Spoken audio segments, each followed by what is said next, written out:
حضرت مولا علی شیر خدا کرم اللہ تعالی وجہ الکریم کو نبی پاک صلی اللہ علیہ وسلم نے نا 2 سواروں کے ساتھ بھیجا، تلواریں دے کے، فرمایا تمہیں نا مقام خاک پر ایک خاتون ملے گی جو ایک خط لے کے جا رہی ہے قریش مکہ کے نام مدینے سے، تو اس کے پاس سے تمہیں وہ خط ملے گا تو وہ خط لے کے آؤ۔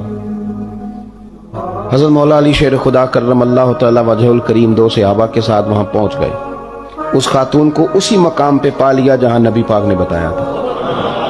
اب سفر میں یہ طے نہیں ہوتا کہ کہاں ملاقات ہوگی، طے نہیں ہوتا، لیکن حضور نے طے کر کے بتایا، فرمایا مقام خاک پہ ملے گی۔ تو حضرت علی کہتے ہیں وہی ملی جہاں مدینے والے نے بتایا تھا۔ ابھی تک لوگوں کو حضور کے علم شریف کی دلیلیں نہیں مل رہی، جہاں بتایا تھا وہیں عورت ملی۔ تو حضرت علی کہنے لگے وہ خط لا، کہنے لگی کون سا خط؟ کوئی شے نہیں۔ اب اس کا جو تھیلا تھا سامان والا وہ تلاش کیا، گھوڑے یا اونٹ پر سوار تھی، ساری تلاشی لی، جو اس کے پاس چیزیں تھی وہ ساری اس سے دیکھ لی، خط ملا کوئی نہیں۔ اب ایک صحابی بیچ میں سے کہنے لگے علی پتہ نہیں اب یہ خط کہاں چھوڑ رہی ہے، کیا معاملہ ہے، تو اب کیا کریں، یہ خاتون بھی ہے۔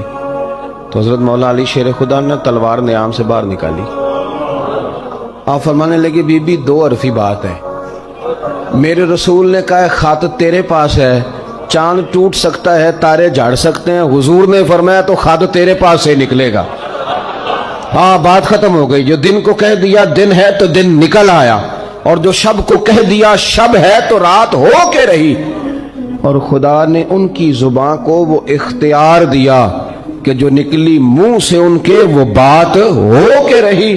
خط تیرے پاس ہے تو نے دینا ہے، اب یہ بتا تو نے کیسے دینا ہے تیرے پاس، بتا کس طرح دے گی۔ جب اس نے مولا کائنات کی بات سنی اور شیر کے شیروں والے تیور دیکھے تو اس نے اپنے بال کھولے اور خط نکال کے دے دیا، کہنے لگے یہ خط ہے۔ حضرت مولا علی نے اس صحابہ کی طرف دیکھا اور فرمانے لگے دیکھا میرے محبوب کے غلاموں خوش ہو جاؤ، حضور کی زبان نور سے جو نکلتا ہے حق اور سچ ہی نکلتا ہے۔